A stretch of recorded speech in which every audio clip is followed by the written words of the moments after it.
Hello out there, my name is Laolu Akonde and you are on to Inside Sources. But first, here is my take for today entitled Wanted, People of Courage, Competence and Character. Is INEC and its new chairman lying about the ownership of that controversial X account from our Twitter?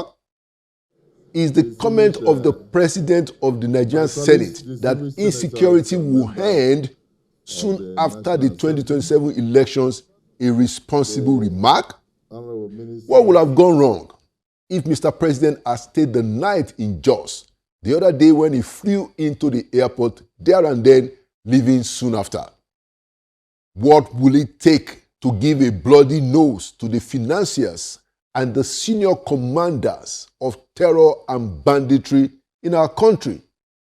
The answers are simple: courage, character, empathy, competence, patriotism. But don't despair at all. There are in this country men and women of courage and competence and character, including some in government. But the problem is that our political leadership selection, by and large, has become so warped that only few of them are trusted forward. And even when they do, many of them are squeezed out or shoved aside. I remember my very first weeks in the Hassel Villa. Someone important said to me that in Nigeria, and now I'm quoting in Yoruba, "To ba moyan, won gba e si egbe," meaning that if you don't know people, you will be shoved aside.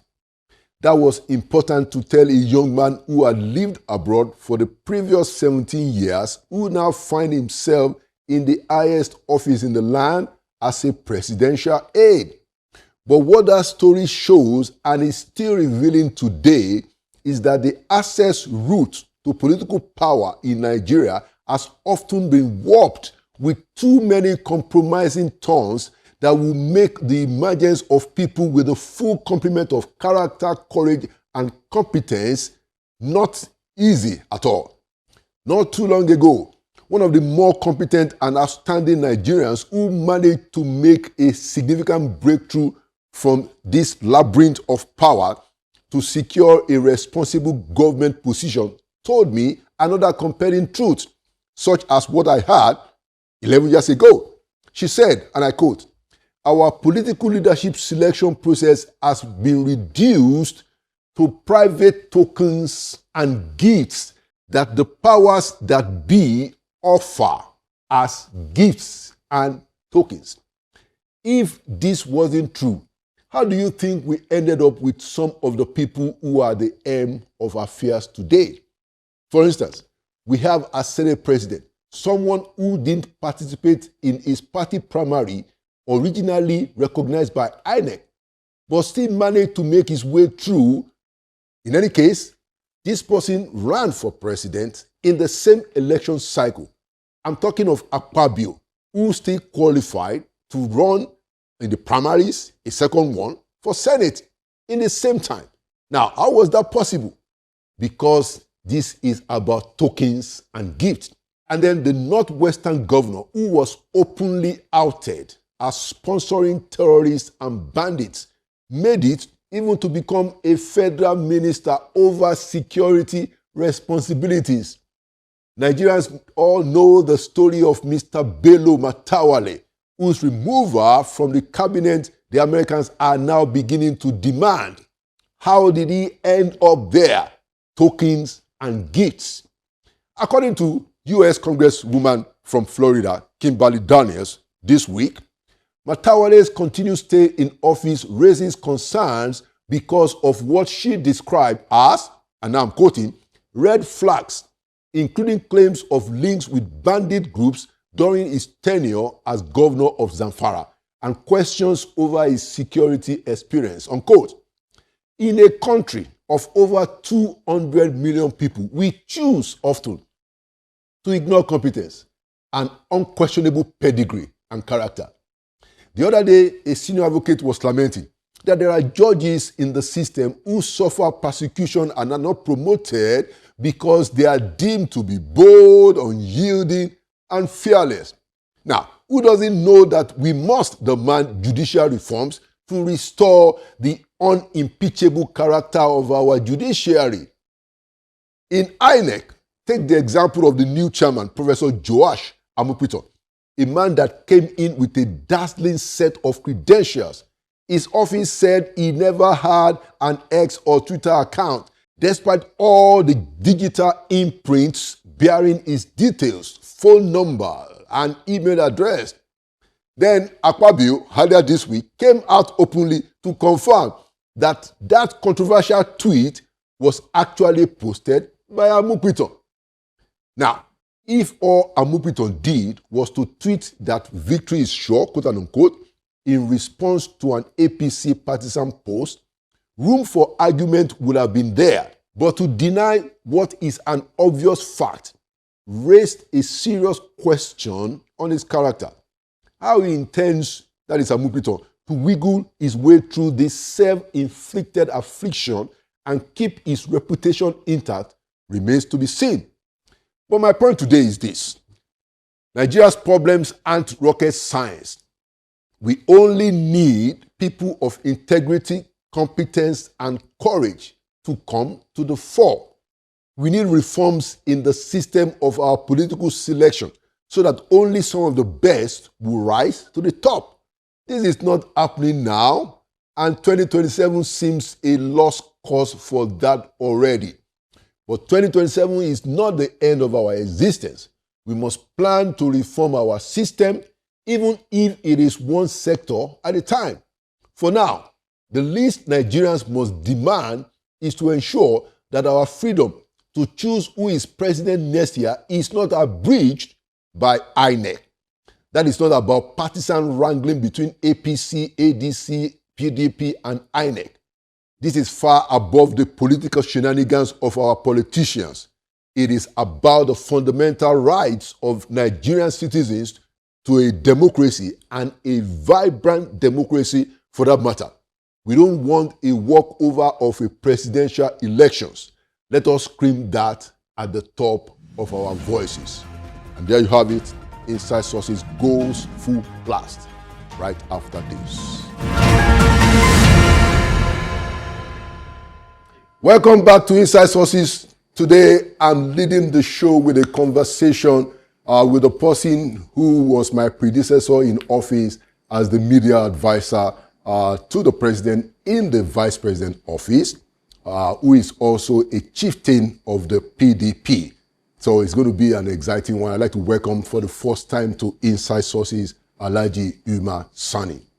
My brother, good to see you on Inside Sources. It's my pleasure. Excellent. Yes. Well, let's start with my custom question. I say, if you look at where Nigeria is today, Yes. do you think that we are heading into a future that many of us believe is a great destiny of our country? Are we on course? Well, the issue of whether we are on course or not should not preoccupy our minds. What should occupy, more or less occupy our minds is the system of governance we have adopted, whether it will take us somewhere or it will not. Nigeria, over time, has tried two democratic systems, the parliamentary and now the presidential system.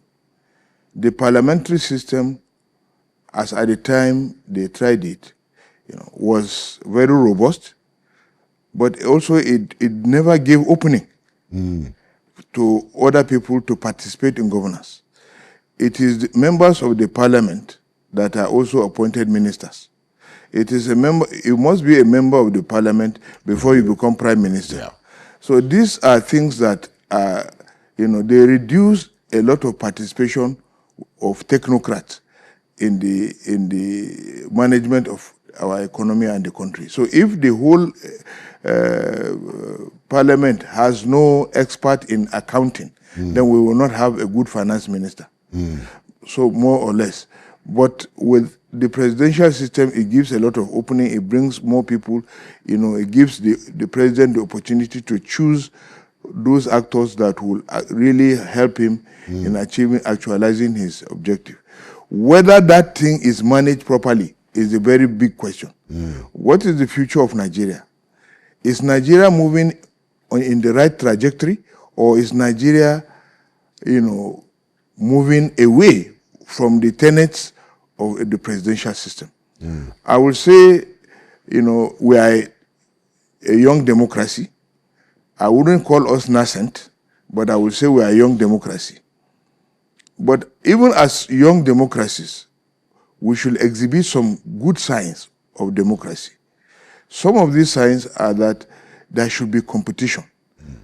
The opposition should be given the opportunity, to provide, ample opposition. And then the rule of law must prevail. Now, these are issues that are currently missing in the current system. And I believe that, trying to, hamstring the opposition will not do us any good. The fact that the government has all the machinery, all the instruments of coercion, and that every head of that institution is placed by the president, taking into consideration those people who he believes are loyal to him, and then he puts them in such positions, does not still stop him from allowing the opposition to query issues that are of significance. Now, there are issues around insecurity, there are issues around corruption, there are issues around poverty, there are issues around the economy. These are issues that are very significant, and the opposition, the way I know it, provide such clinical alternative that the government may even use. I remember that Chief Obafemi Awolowo, during the MPN days, Second Republic, the Second Republic, provided very convincing economic argument as to the state of the economy under Shagari. And he said the economy is drifting and that we will soon, be in an austerity measure. And the government of Shagari, sensing that, did not ignore what Obafemi said. It led to the enactment of the Economic Stabilization Act, which now was addressing the issue of austerity measures. Now, these are, the kind of opposition we need within the polity, where the opposition will provide, pathways for the government, and for the government to also look at the opposition as partners in progress. Excellent. So in your view, we need to get our system of government right. We need to get democracy on course in order for us to make that future that we dream of. Exactly. This is very important, because once governance, the institutions are not allowed to function, and governance is strangulated, then there is no progress. Now, if, for instance, in this current dispensation, you have budgets that have not been, they have been passed but have not been utilized for 2024, 2025, and now we are into 2026. Now, that is not healthy for the economy. It's not healthy for the country that a budget passed is not used. So where are the projects? Where are the infrastructural developments? Why are monies only tied down to certain projects that are located in certain states? Interesting. Yes, it's very, very disheartening. Okay. To learn. For instance, you take the coastal road, the Lagos Calabar axis. It's costing 15 trillion, and it's a 700-kilometer route. Now, only 30 kilometers has so far been covered, and 15 trillion has been budgeted. This is the first time in the history of Nigeria where a contract worth 15 trillion was ever approved by any government. Now, it is supposed to move from Lagos to Calabar, but the job started from the Lagos axis and only 30 kilometers has been covered. I don't know now whether additional kilometers, but the last time we heard of the road was that rains were washing away some of the sideways, and the structure is gradually giving way. The truth of the matter is that perhaps we will need some media elaboration on this to know the state of things. To know the state of things. But getting into expenditure, when you take super highway, which will now start from Badagry, and it's expected to end in Sokoto, but it is starting in Badagry, and you put about 2.8 trillion for that job, 2 projects of about 17 point something trillion in Lagos. There is the proposed renovation of the 3rd mainland bridge, which the Federal Executive Council had approved 3.6 trillion for the renovation of the 3rd mainland bridge. So you are saying that a lot of these things are in Lagos, basically. They go to Murtala Mohammed Square and Murtala Mohammed Airport. The sum of 712 billion has been budgeted for the rehabilitation and renovation of the Murtala Mohammed International Airport in Lagos. Just recently, the sum of 40 billion was approved for the CCTV hub, which is also in Lagos. Now, if you begin to look at all the projects, and you look at some of the issues before then, the renovation of Dodam Barracks, which was about 5.5 billion, the renovation of the Vice President's residence in Ikoyi, which is about 4-point-something billion. You begin to see that Nigerians' money is spent around Lagos. But I'm sure that there are projects in the north too. Where we don't. You're not talking about those ones, but you're talking about the big ones that everybody knows. Exactly. And your point is that you are seeing a lot of these things in Lagos. Exactly. And that perhaps maybe one of them should have started the Badagry Sokoto. Maybe they would have started in Sokoto. That's exactly. If they had started from Sokoto, then we will now know that the intention is noble. Very interesting. Yes. And of course, you know that the nature of our politics, besides its elite content, is also very ethnic. Yes. So I understand these fears.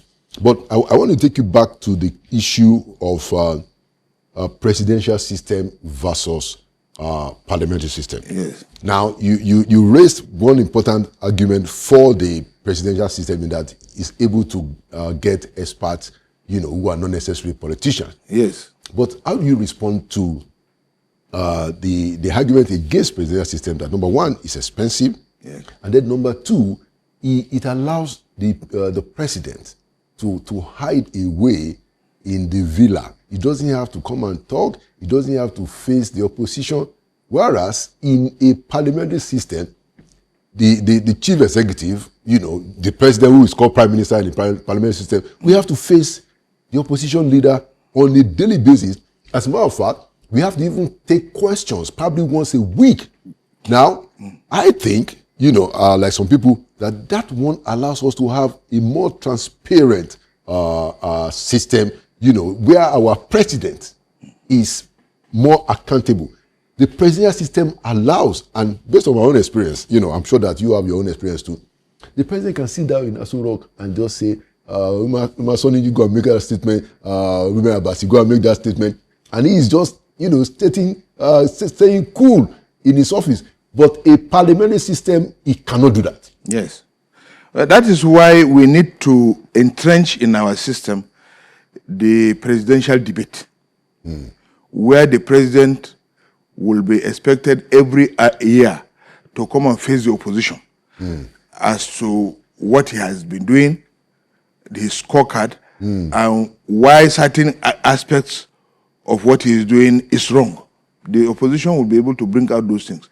Now, it is not enough for the president to sit down in the villa and begin to dish out instructions. It is also very pertinent, very important that the president communicates with the people, not through a monologue, but through a dialogue. Yes.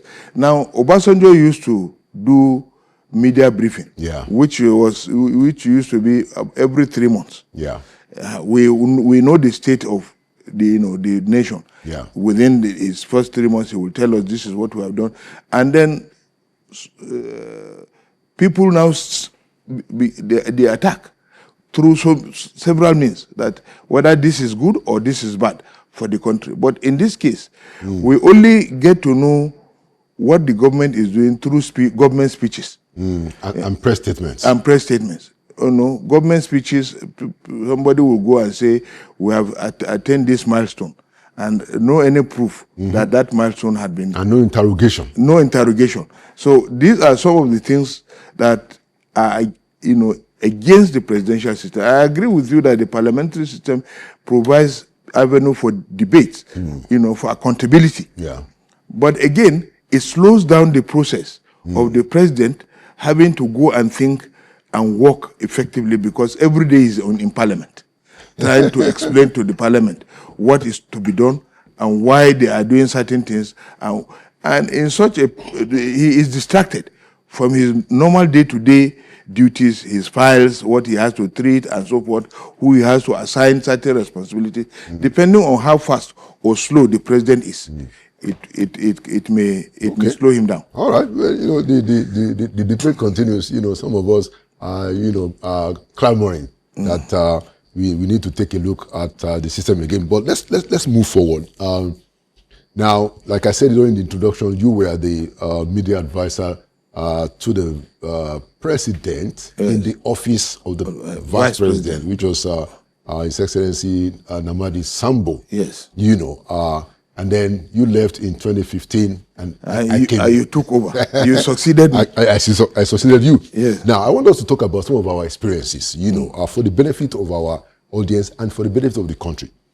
One of the things I found out, Alhaji Masoni, is that the office of the vice president doesn't seem to have the kind of strength and responsibility compared to the expectation of Nigerian people. Yes. And I'll give an example. So people will say, this is my vice president, and he can't do this, he can't do that. From my own experience, it turns out that the vice president really does not have any compelling executive authority. No. As a matter of fact, if care is not taken, some ministers could be even more powerful than the vice president. And I'm thinking that shouldn't there be some kind of more constitutional role and responsibility for the office of the vice president, considering Nigeria's diversity of religion, of ethnicity, of region, so that balance is there. Yeah. Because even the National Economic Council, which the vice president chairs, is advisory. Yes. And from my own experience, a lot of the advisories, did not necessarily go through. No. What's your experience, Mr. Sonny? Well, my experience is not different from yours, because we operated under the same framework, legal framework. Number one, the office of the vice president was only mentioned once in the Constitution, which is that he is the chairman of the National Economic Council. And even as that was mentioned, his job is merely to advise the president. So with all those governors sitting down, everybody, the CBN governor, Minister of Finance, and everybody sitting down, their job is merely advisory. And the president can take or reject the advice in whatever way it comes. But again, the vice president is encumbered because his schedule is defined by the president. Now, the president can increase his schedule depending on their compatibility, right, or withdraw some of the schedules from the office of the vice president, depending on. What I used to know is that initially Atiku Abubakar was in charge of sports. The office of the vice president was in charge of sports during his tenure. During our tenure, the vice president was not in charge of sports. It was taken away from him, directly taken back to the office of the president. Now, NEMA, BPE, DMO, Niger Delta Power Holding Company, Right. Boundary Commission, and so forth and so on, were all under the office of the Vice President. These are not statutory responsibilities. They are the whims and caprices of the Mr. President. At any point in time, he can withdraw any of this with a memo, even where they are gazetted. Yeah. And there was an example, not to interrupt you, but you finish your, just to back up what you said. Yeah. In the second term, when we were there, this was in 2019, as we were beginning the second term, there's the NEMA Act. The NEMA Act says that the Vice President is the chair of NEMA. Yes. We got a memo from the Office of the Chief of Staff of the President to say that the Vice President will no longer be the chair, even when the Act was still there, and there was no it was not repealed, no amendment of the Act. So just to back up what you said, that even when there is an act that says that this is the role of the Vice President, yes, in that particular instance, the office of the President, we don't even know whether the President himself was aware of it or not. I will leave that to question. Yes. But we did receive, in the Vice President office, that in the second time, that the Vice President will no longer chair NEMA, which is in the Act. Just to back up what you said. Yeah, that is a very...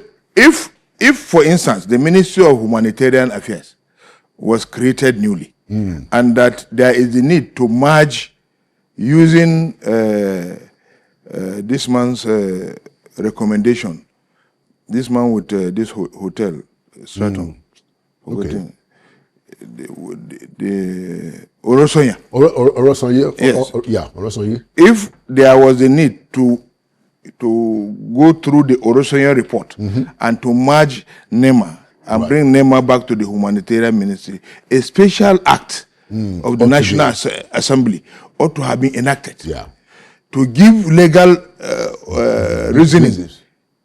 reasoning to that merger, and not for just a memo. An internal memo has no potency, even if it is signed by the President himself. But it cannot invalidate an act of law. An act of law. But so it's just a reflection of the dynamics between the office of the President and the Vice President. And I have said, Imasoni, I don't know whether you agree with me, that the difference between the office of President and Vice President is the difference between life and death. No, I agree with you entirely, because the Vice President has no defined schedule. At some point, I recall at some point, although President Jonathan was very fair during his time, he allowed the Vice President to do his job and so forth and so on. That is, even though all the jobs are advisory, the Vice President must still report to Mr. President for his approval, whatever thing we do. But we are seen to be doing our job by the Nigerian public. And there is also a system of running the affairs of government. Once the President is in the country, the Vice President can go out to represent the country in any external invitation. And once the Vice President is in the country, the President is out. Going to... So somebody must always be at home. Somebody must... But there was a time we were in Saudi Arabia and there was an urgency. The President wanted to travel. We were conducting Umrah, Lesser Hajj. And I was with the Vice President, and the President called him and said, when is he coming back? Wow. He said, we are supposed to come back in the next 6 days. He said, is there any way we can cut it? Because he's supposed to... because he has to travel. Because he has to travel. Of course, there was a way we could cut it. We just decided after the Umrah to just rest. But since he said, we had to return back. Now, I'm trying to use this argument to say that the President is totally in charge. The Vice President is, like the people always say, is a spare tire. The Vice President only works in accordance to the directive of Mr. President. Okay. And there will be an assignment that will be given to the Vice President, and a parallel one can be created. Yeah. Interesting point, because, in the first time of our own time, We even had occasions where the vice president actually acted for the president. Yes. You know, but some of the decisions that he took, I'm sure, was the reason why in the second term there were no such transfer of power. You are lucky that the vice president Osinbajo was able to act as acting president. Yes. We never had that opportunity. It's true. It's true. Yeah. Anyway, let's move along. I want us to talk about the opposition and the democratic space, you know, in our country as we begin to conclude. The first question I wanted to ask you in that wise is that this debate on the question of the Twitter or X account of the chairman of INEC, Professor Joash Amokuto. The INEC spokesperson said that no, he has no. This is that Amokuto never opened any X or Twitter account. Now Nigerians have come out to give what is known as the digital receipts. Yes. You know, the account had his phone number. Yes. Had his email address. Yes. Which are confirmed to be his. Yes. And then earlier this week, the Senate president, you know, during an event with the president in Abuja, said that what Amokuto said in that tweet was victory is sure, that he didn't mean that it was for any party. So essentially saying that Amokuto had that. He was further confirming. Yes, that account. So the question I wanted to ask you is that, do you think that the INEC is becoming an obstacle to the conduct of a free and fair presidential election next year? Yes, I believe so.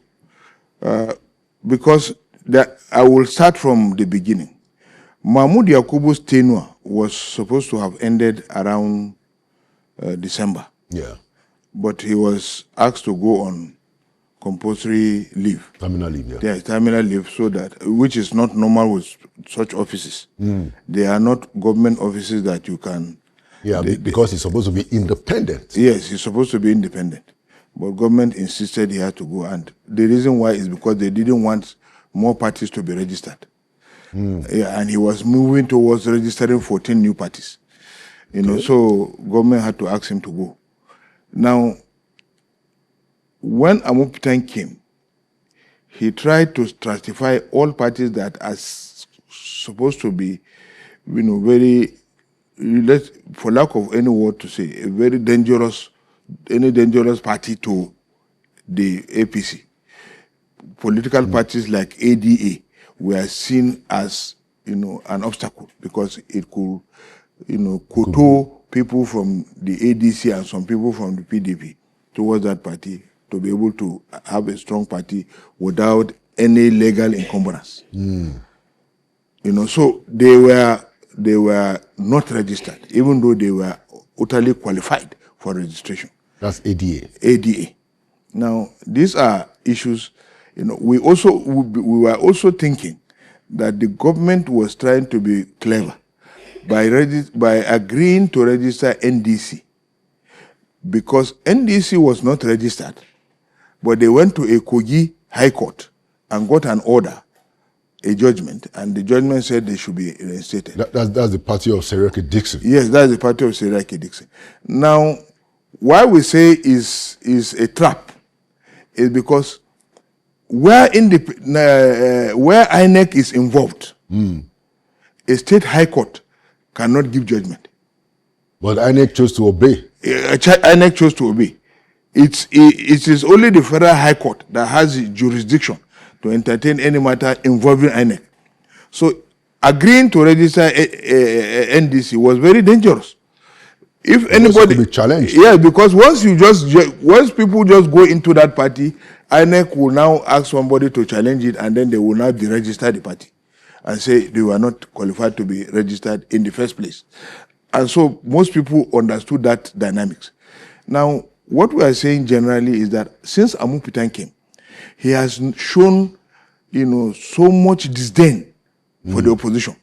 He has not given the opposition. In fact, he went further to even go into the internal affairs of SDP and chose who to recognize and who not to recognize. Interesting. It took the Supreme Court to say, no, you don't have any power to decide who to recognize or who not to recognize. It is the internal affairs of the political party. And that was why Dr. Sadiq Umar from Gombe was now recognized as the SDP national chairman. The Supreme Court had to fine INEC 2 million naira in that respect. That was, did INEC choose to recognize Gabam? Yes. Oh, I see. INEC chose to, because they said he was the one that was elected at the Congress. But this is an internal affair. If the party moves to say no, with following their constitution, and say no, we don't want this man. This is the person we want. You can't say that no. It must be the one you want. So this was some of the ills of Amupito. Now, coming to our party, the PDP, he invited us to a meeting merely to dislodge our own and reduce our momentum in our campaigns towards having a stable party. How? He told us the invitation was for only us to meet with the national chairman. Okay. With the INEC chairman. But again, we went and saw the other side. Okay. Yes, in the meeting. And we protested and we said we were going to leave. Then they prevailed on us to stay. That what we are going to discuss is very important to the progress of. But what we discussed was not a single thing was in our favor throughout the discussion. We knew his direction. And then don't forget that just recently in an interview on national television, Chief Olabode George said the INEC chairman, before that meeting, went to visit the minister of the FCT, Yeson Muke, on the 3rd of December. This is what Olabode George said. And so far, nobody has countered it, which means it makes it a notorious fact. Nobody now can now say Chief Bode George is lying.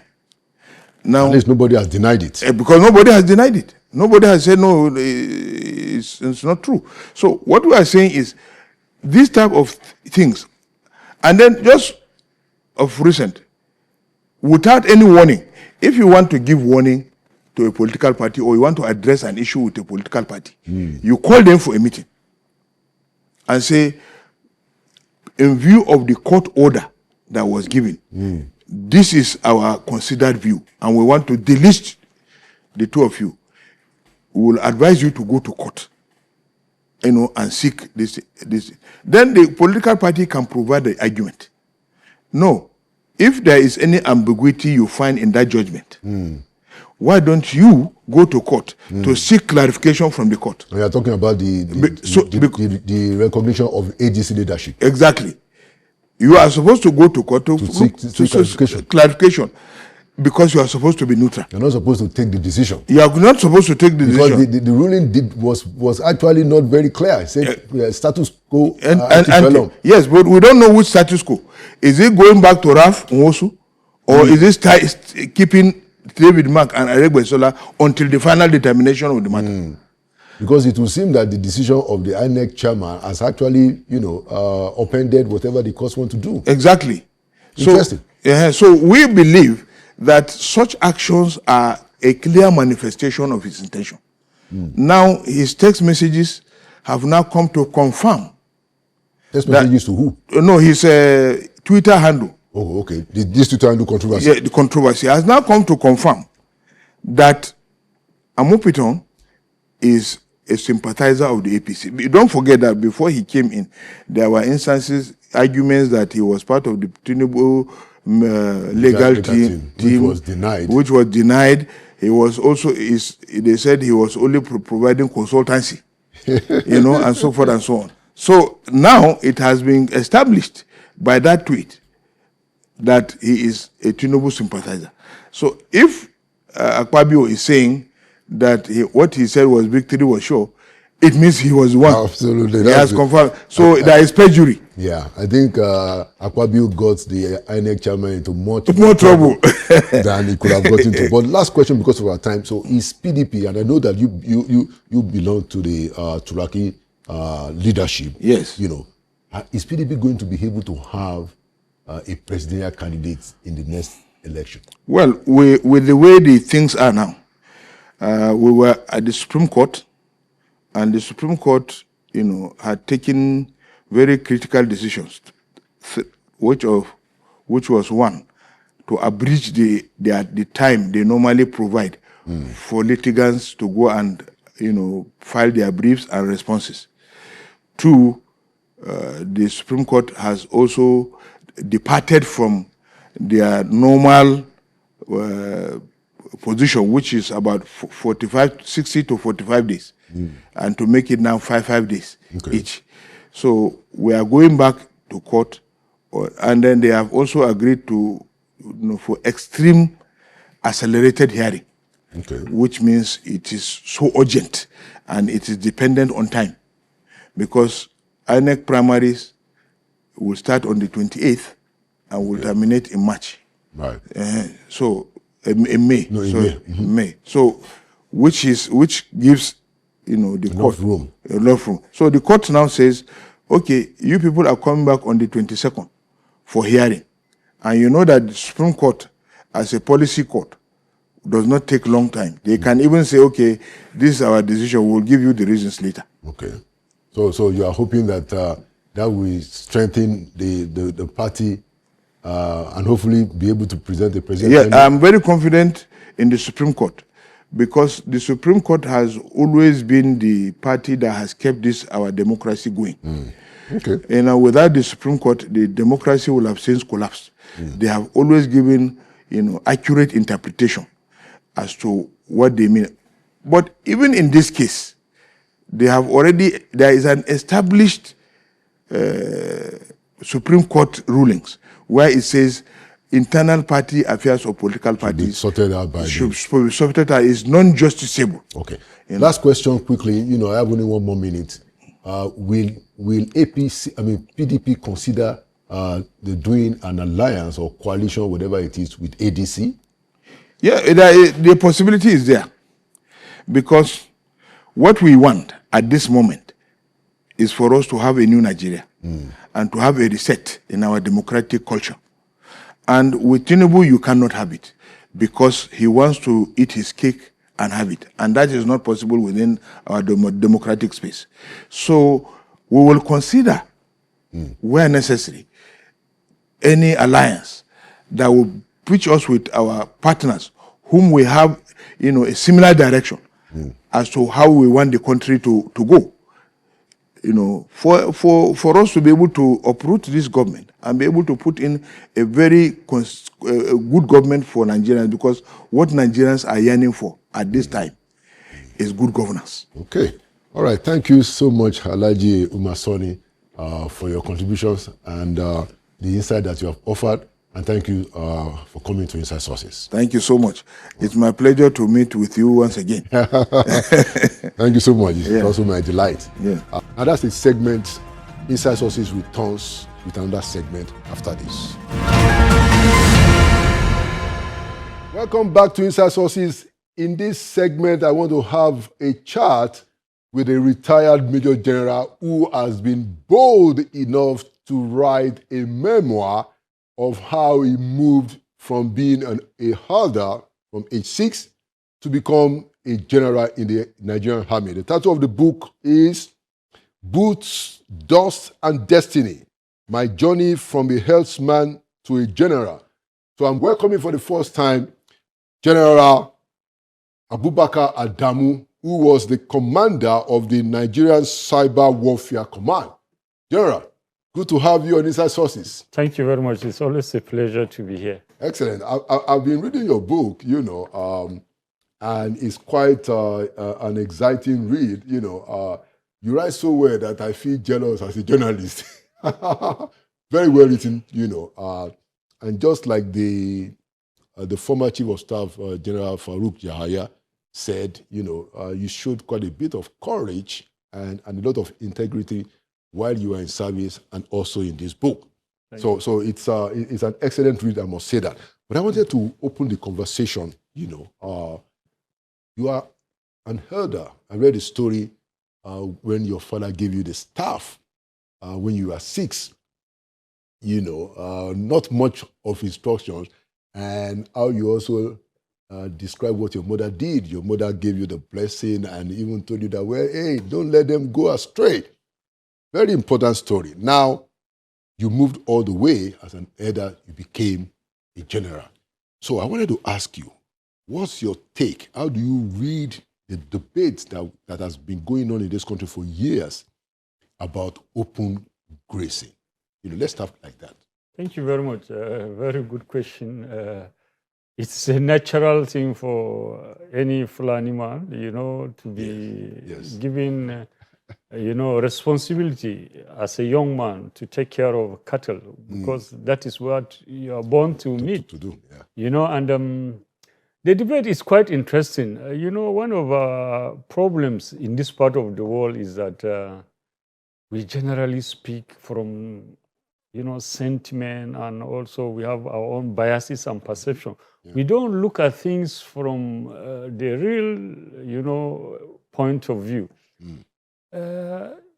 Over time, not only Nigeria, the world over, countries are growing, infrastructure is growing, and people are now, the population has grown. Yeah. And you look at, in those days, there were a lot of space, there were a lot of, land, and open space for people to do whatever they have. Want to do. Yeah. But nowadays, population is growing, infrastructure is growing. And then government have been doing a lot of investment in various infrastructure. You constructing,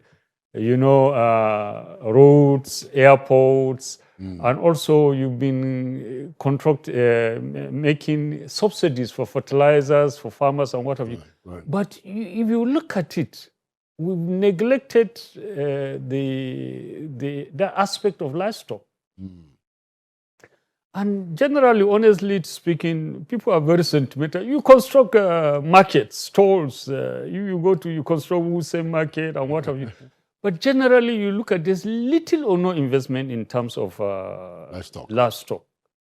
So what has happened over the years is that the people that have been grazing livestock find it highly constrained, either due to population growth, due to also desertification, because people that are having livestock, you cannot have your livestock and stay and see them dying. So they move to find greener pastures. So I think what has happened over there is there's so much neglect in that sector. And many countries, you look at what Argentina and Brazil have done with livestock. Yeah. Even quite significant. Let me tell you, raises a lot of money from livestock more. Let me tell you, even Niger is doing quite well. As I'm speaking to you now, most of us during the Eid al-Kabir period, that is during the Leia period, we import most of our rams from Niger. They're doing a lot. They are supporting their livestock a lot. But I think in Nigeria, I don't really know what happened. We are very sentimental. Right. And also, generally people look at things from historical grievances instead of being realistic. And then and to be very honest, the livestock is not only limited to Fulani anyway, because generally when people speak at Lighthouse, it is like, this is only it's only a Fulani affair. Yeah. You can go to livestock. Many people have gone into livestock. I think what we really need to do is to look at things critically, so that we can solve our problems, so that we can maximize the benefits for everybody. Yeah. Instead of us looking at it from our own bias and also... But don't you think that part of... By the way, this government has now set up a Ministry for Livestock Development.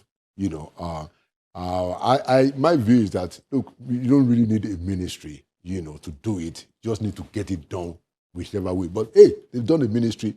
That's fine. Do you think that it is going to be accepted by most of the people that are doing grazing to ranch? And do you accept ranching as a better option to raise livestock? Oh, great. Honestly, ranching is the best option. But the challenge is that many people are going to have ranching is the ability to do the ranching. It is very expensive. So that is why I'm saying that if people want to go into ranching, there should be support. People should be supported. As a retired general, honestly, I cannot afford ranching.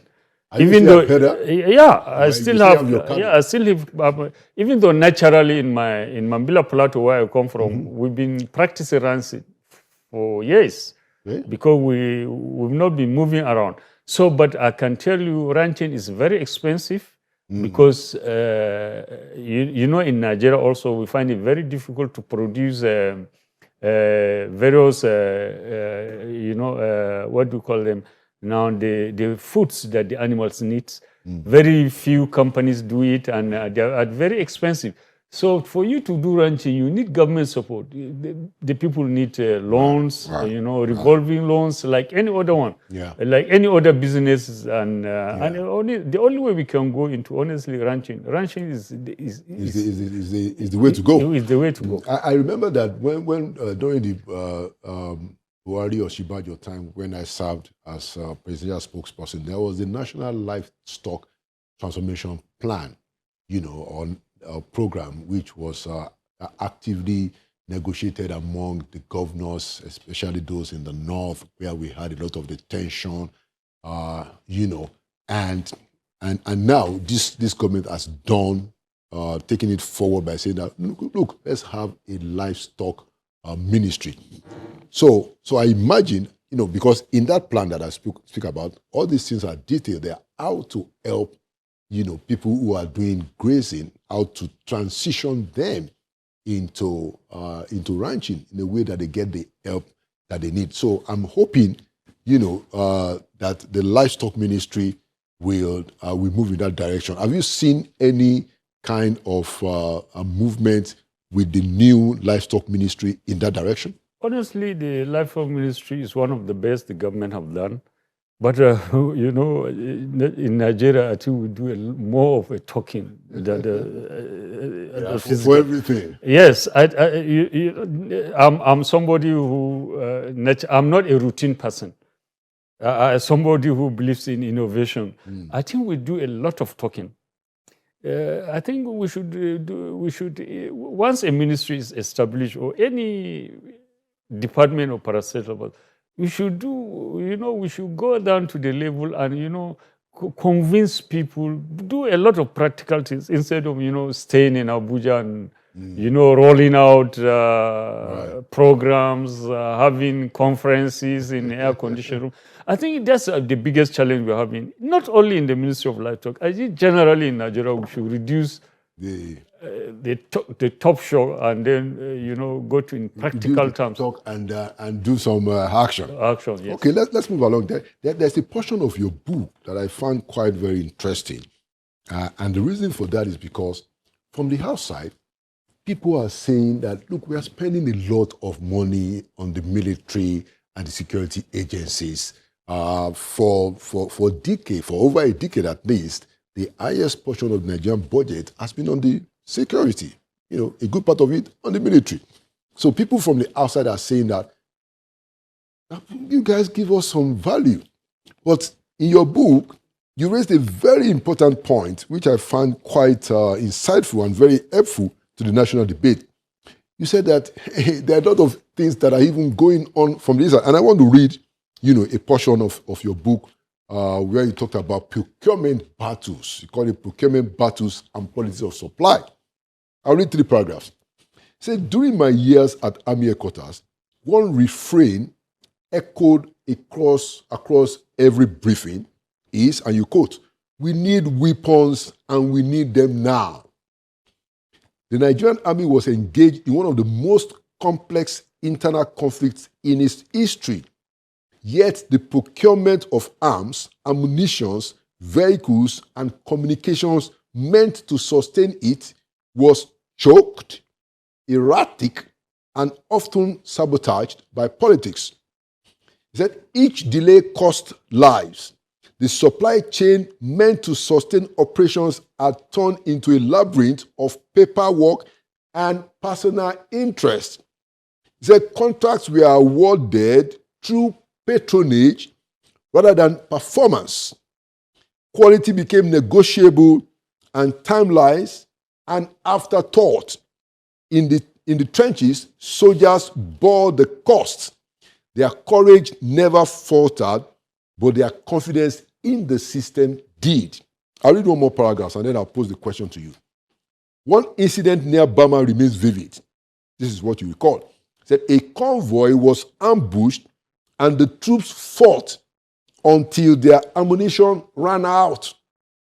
Reinforcements arrived to find rifles jammed, vehicles stalled, and radios silent. Their bravery was unquestionable. It was the system that failed them. This is a very compelling narration, Major General Retired Adamu, that you gave. And first of all, I must commend your honesty and the courage to bring out this kind of issue. Well, how do you compare that insight that you brought from the inside to the view of many Nigerians that we are spending a lot of money on security and we are still dealing with debt, destruction, and tears? Now, you see, how much is the money? If you look at it, actually. Okay. Just look at it. It's still the highest chunk of the budget. But how much is it? Now, let me tell you the biggest challenge okay. is that any country that is not producing its weapons fall into this category. Because you look at... That's a very important point. So over the years, we've been relying and depending on other countries to supply those with arms and ammo. You look at Pakistan and India, we started at the same time. Today, why are people going to negotiate in Pakistan?